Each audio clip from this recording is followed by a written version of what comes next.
Havia um homem rico, que se vestia com roupas de púrpura e linho fino, e dava grandes banquetes todos os dias. Um pobre chamado Lázaro, coberto de feridas, ficava deitado à porta do homem rico. Queria matar a fome com o que caía de sua mesa, mas em vez disso, até os cães vinham lamber-lhes as feridas. Aconteceu que o pobre morreu e foi levado pelos anjos para junto de Abraão. Também o rico morreu e foi enterrado. Na habitação dos mortos, entre os tormentos, o homem rico ergueu os olhos e viu de longe Abraão e Lázaro. E então gritou: Pai Abraão, tem piedade de mim. Mande Lázaro molhar a ponta do dedo na água para refrescar minha língua, pois estou atormentado em meio às chamas. Abraão respondeu: Filho, lembre-se de que você recebeu teus bens durante a vida, e Lázaro, por sua vez, apenas desgraças. Agora, aqui ele é confortado, e você atormentado. Além disso, existe entre nós um abismo muito grande, de modo que os que querem passar daqui para junto de vós não o conseguem, nem atravessar daí até nós. Ele insistiu: Pai Abraão, eu lhe peço que mande à casa de meu pai, porque eu tenho 5 irmãos, para que Lázaro os alerte, para que não venham também eles para este lugar de tormento. Abraão respondeu: Eles têm Moisés e os profetas, que os escutem. Ele disse então: Não, pai Abraão, mas se alguém dentre os mortos for até eles então entenderão a verdade. Abraão lhe disse: Se não escutam nem a Moisés e nem aos profetas, ainda que alguém ressuscite dos mortos, eles não acreditarão. E essas são para nós hoje palavras de salvação. Glória a vós, Senhor.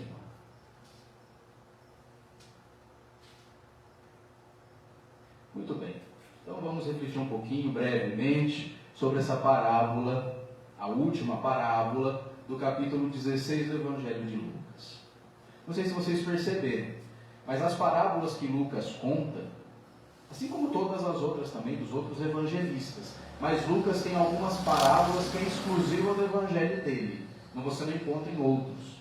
Por exemplo, a parábola do bom samaritano, como a gente chama, é exclusiva do evangelho de Lucas. A parábola do rico e o Lázaro é exclusiva do evangelho de Lucas. A parábola do filho pródigo é exclusiva do evangelho de Lucas.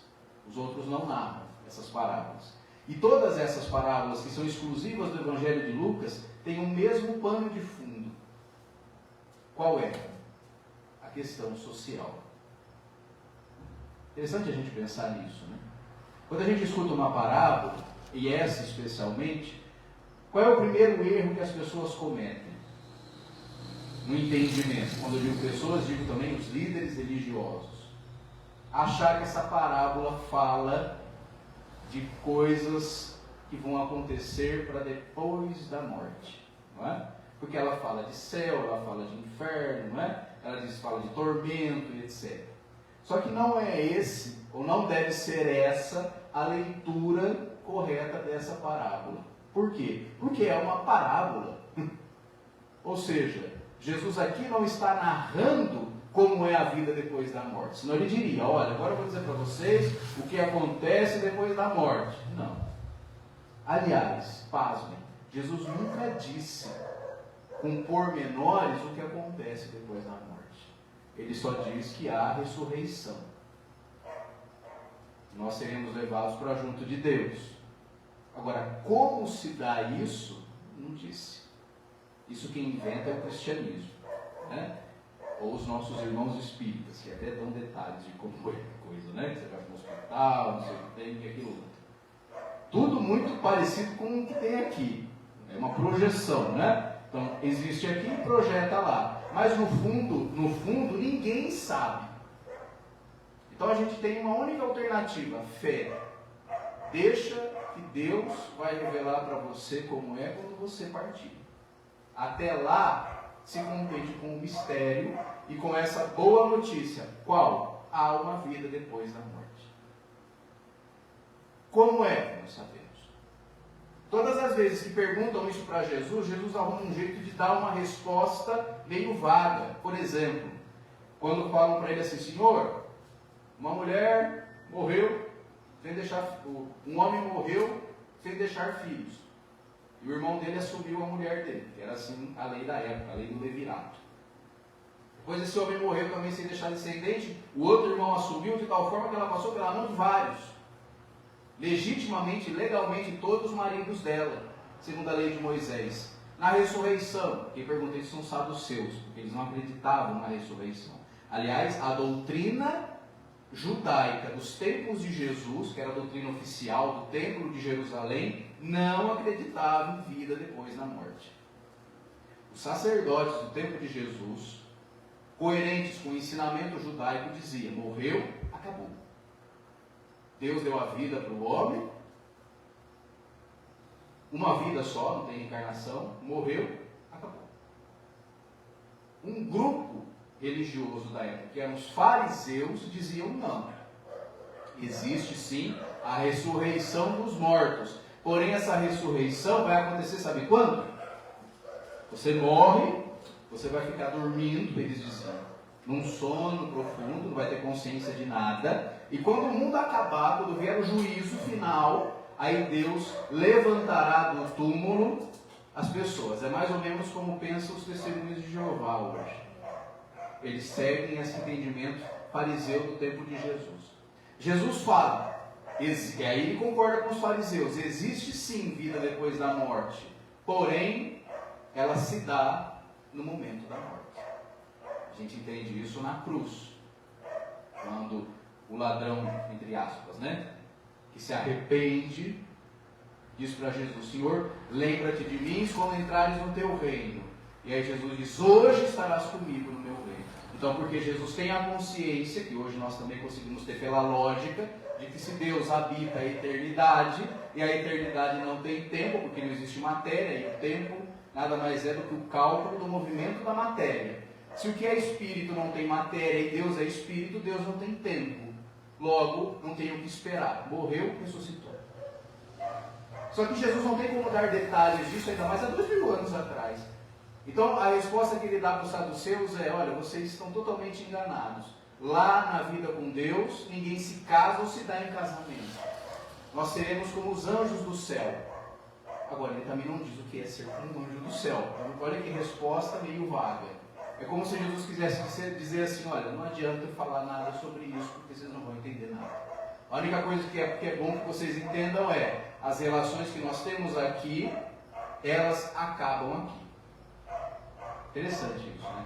Então quer dizer, no céu, Zé e Cátia, vocês não serão marido e mulher. Não serão.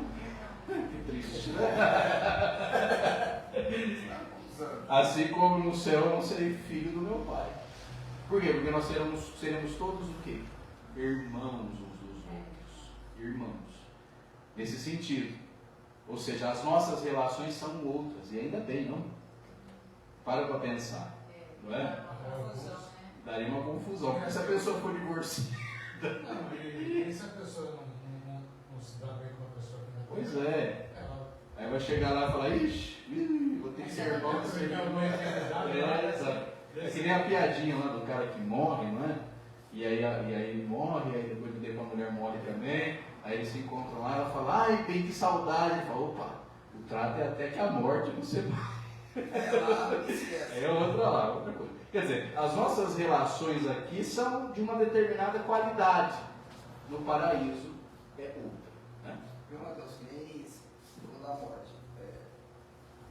Agora, a doutrina protestante, que são os evangélicos, né? Esse termo que Paulo usou naquela época, chama eles de protestantes, os evangélicos.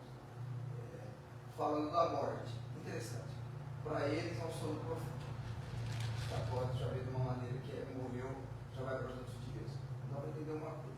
Se eles seguem lá os ensinamentos de Jesus, eles também têm as cartas de Paulo, eles têm tudo. Lá em Paulo, primeira Tessalonicenses, na unidade Tessalônica, ele fala, baseado no que Cristo nos ensinou, né? Aquilo que ele nos ensinou, se de fato acreditamos que Jesus morreu e ressuscitou dos mortos, mortos, seremos levados pelo Pai até a companhia de Jesus aonde? No paraíso.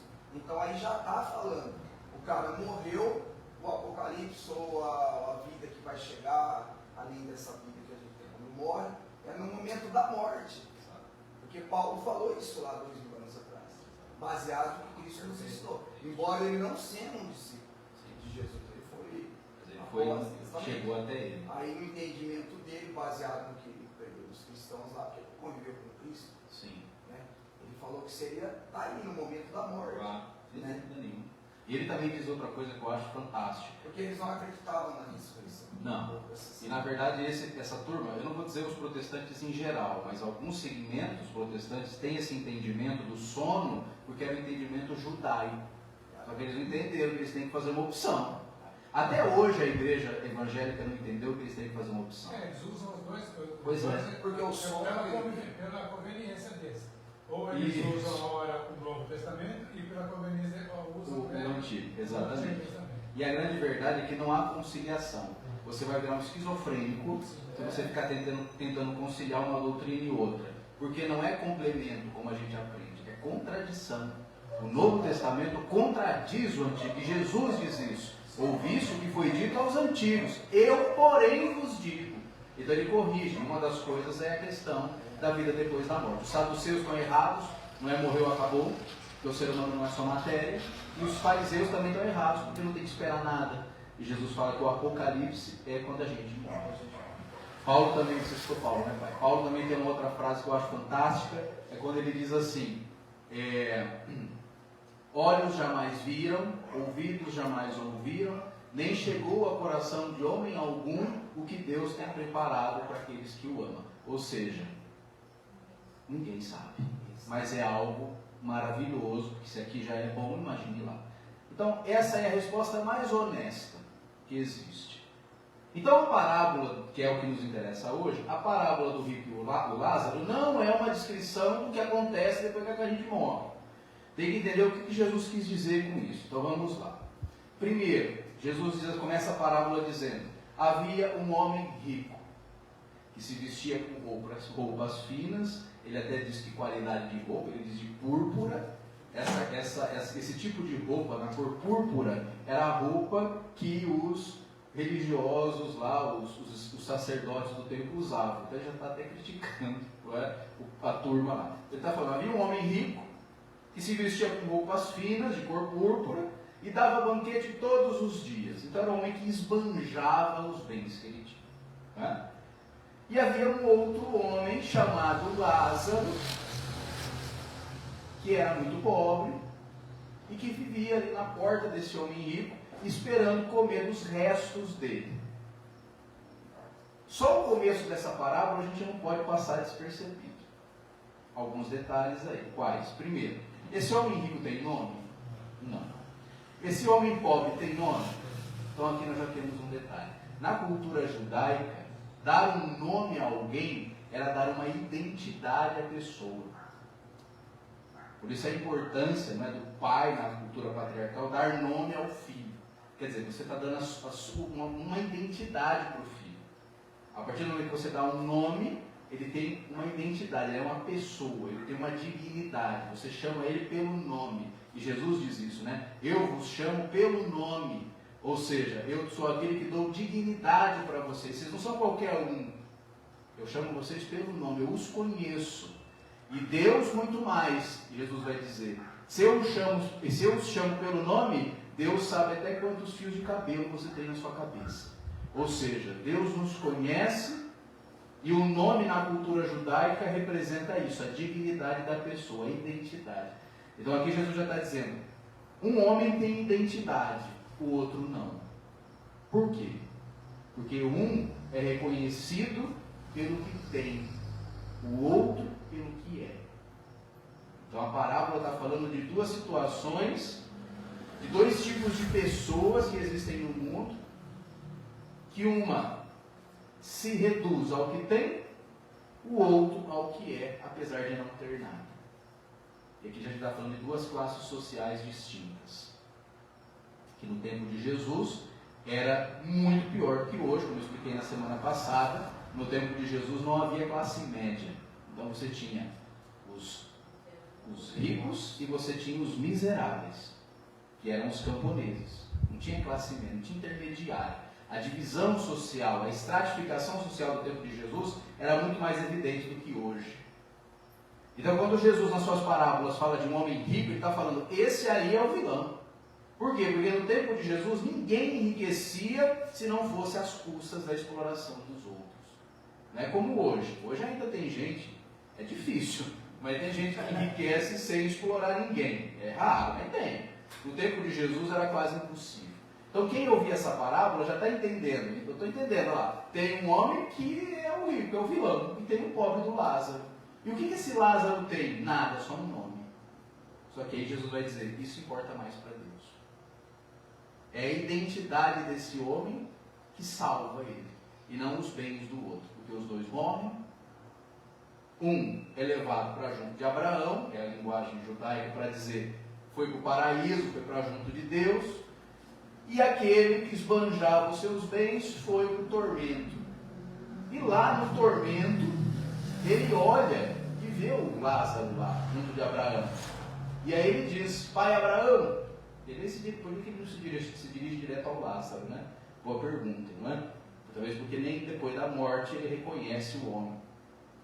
Pai Abraão, ele diz, olha, pede para o Lázaro vir aqui me consolar, molhar a pontinha do dedo na água e refrescar a minha língua. Daí a ideia que depois a igreja inventou, que no inferno tem fogo. É um absurdo tremendo. É de uma manipulação das coisas. Isso é só uma parábola.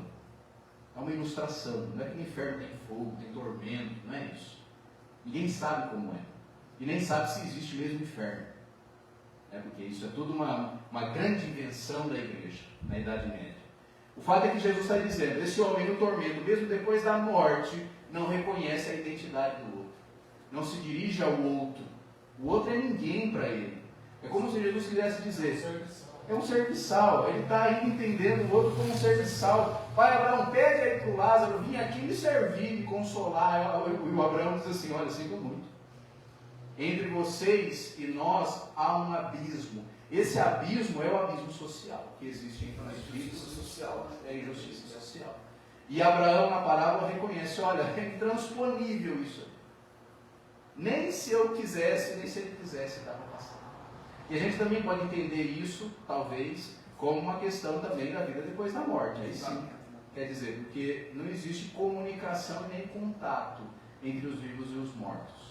Aí na parábola está bem claro, né? Há um abismo, não dá para se comunicar. Nem que ele quisesse, Abraão diz. Aí o homem insiste.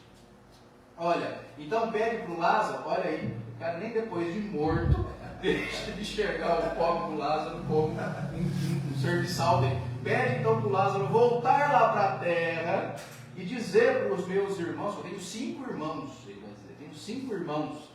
Né? Pede para ele então falar lá com os meus irmãos, porque eles têm uma vida como eu tenho, esbanjando e tal. Pede para ele avisar eles, para eles não fazerem mais isso. Aí o Abraão diz assim, olha, o Moisés já não foi lá, já não falou? Os profetas, Amós, Oséias, já não falou tanto, já não condenaram tanto o acúmulo de riquezas? Está tudo lá já, os profetas. No tempo de Jesus, o próprio Jesus, eles não têm os profetas lá? Que os escute, que os deem ouvidos.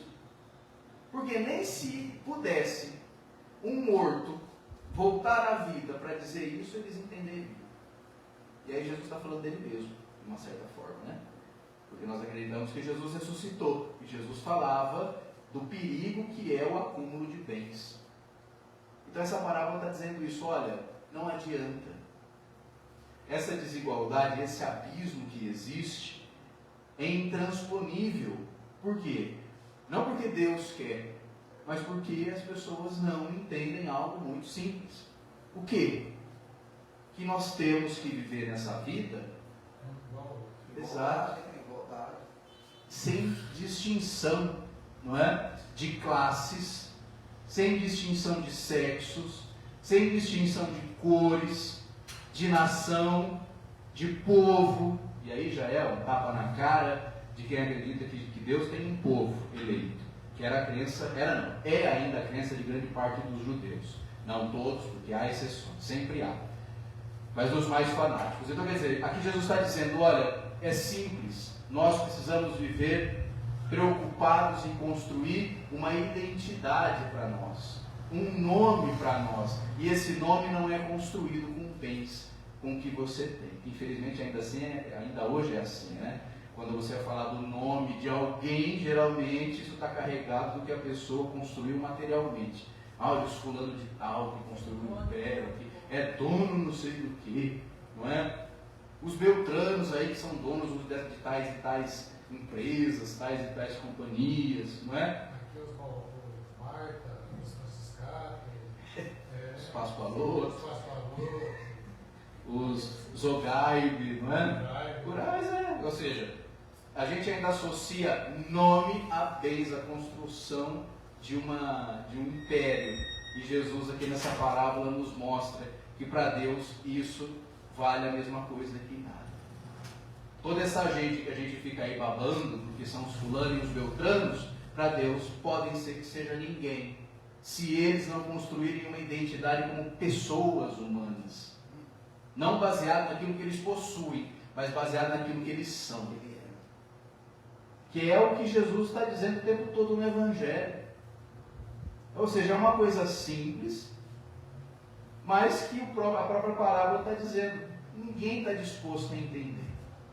Ninguém está disposto a entender. A gente não quer construir uma identidade baseada em valores, em caráter, em honestidade, em respeito, em dignidade. A gente está preocupado em construir uma identidade imperial que eu tenho. Né? E aí você morre, isso quer dizer a parábola, você morre, caixão não tem gaveta, né? Vai ficar tudo aí para virar briga entre filhos, geralmente é isso, é o que a gente mais vê, é isso. E no fim das contas, o que você deixou? Uma identidade mesmo, ou simplesmente bens que vão se acabando com o tempo? É disso que se trata essa parábola. Então, mais do que falar de uma vida depois da morte, Jesus está tentando alertar para uma vida aqui. O reino de Deus agora. O reino de Deus agora. Porque depois não adianta. É mais ou menos isso. Depois não adianta chorar, não adianta pedir, não adianta falar, por que eu não sabia disso? Não dá para se fazer de mal entendido. É mais ou menos isso que Jesus quer dizer com essa parábola. Vocês nunca ouviram isso? É como se o Abraão estivesse falando para ele. Você não era judeu? Você nunca ouviu lá os profetas falando do perigo que é o acúmulo de riqueza? Isso corrompe o coração do homem? Você nunca ouviu Jesus falando que você não pode servir a dois senhores? Não se pode amar a Deus e ao dinheiro? Nunca ouviu? Está nascendo hoje? Então não dá. Diante de Deus a gente não pode alegar ignorância.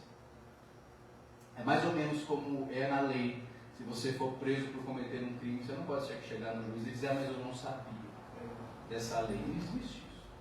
Você como cidadão tem a obrigação de se informar. É mais ou menos o que Jesus está querendo dizer aqui nessa parábola, através de Abraão, que é a figura patriarca dos judeus, é o pai da fé dos judeus, né? E esse Abraão dizendo, olha, escute quem já falou sobre isso, porque ainda que um morto ressuscite e vá lá falar, vocês não vão acreditar, vocês não estão dispostos a isso, vocês não querem isso. Por quê? Porque a gente paga um preço por isso. Todos nós que queremos construir uma vida, uma identidade, não baseada no que a gente tem, mas no que a gente é, a gente paga um preço. As pessoas olham e falam, você não tem ambição nenhuma, não? Né? Você está ficando maluco? Você tem que ter uma mentalidade empreendedora. Você é um fracassado. Né? Você é um fracassado, um zero à esquerda. Né? O que você está deixando para os seus filhos? Olha, o melhor que nós podemos deixar para os nossos filhos não tem nada a ver com bens materiais. Absolutamente não. Aliás, eu digo que talvez o pior que a gente possa deixar é isso, porque geralmente o maior desgosto dos pais acontece depois da morte. Ver os filhos brigando por um pedaço de terra, por uma casa, por um carro, dividindo até os talherzinhos, ficando com mesquinharia. Não é? Então, quer dizer, não é disso que se trata. O melhor que eu posso deixar para um filho é exemplo de honestidade, de caráter, de fé, de Deus, de amor, de respeito. O resto, meu amigo, você não vai levar daqui. Como canta uma canção que eu estava ouvindo hoje à tarde, do Orlando Boldrin e Renato Teixeira. Eles falam, não é? Do pobre, que o pobre no fim da vida pode ser que o único latifúndio que ele vai ter é o buraco. É a cova. Enquanto isso, tem gente que não sabe nem o que tem. Você anda de carro por aí, você vai fazer uma pequena viagem, você olha esse mundo de terra aí, às vezes é de uma pessoa só. Principalmente lá para os lados do Mato Grosso, né? Você anda quilômetros e quilômetros e quilômetros, é tudo de um cara só.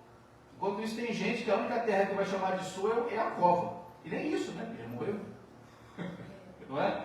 Então quer dizer, olha o absurdo que é esse mundo e esse sistema. Então é contra esse sistema que Jesus se coloca. É contra esse sistema que essa parábola fala. Dessa divisão que existe, esse abismo intransponível, e parece que está cada vez mais largo, né? Parece que essa fala da parábola está cada vez mais real. Há um abismo entre nós. Há um abismo entre nós. E você não precisa ir muito longe. Aqui em Bauru você já percebe esse abismo. O contraste que existe. Não é? E Deus não quer isso. O Silvinho, ele faz umas viagens por, não vou falar o nome aqui, igual para mim, 3 anos de Bauru. O único filho que ele tem é excepcional. Só o único herdeiro. Ele falou que as fazendas que ele tem do lado do Mato Grosso e do Rondônia, você anda quilômetros de asfalto e você só vê boi sentado no pasto de um homem só velho, a mulher também, um filho excepcional. O que ficará com isso? E é um ser humano dificílimo. Apesar é um grande daqui. Sabe o que tem. Sabe o que tem. É um exemplo que ilustra bem. Um monte de gente precisando de terra, de comida, disso, daquilo. Pois é. Uma pessoa só.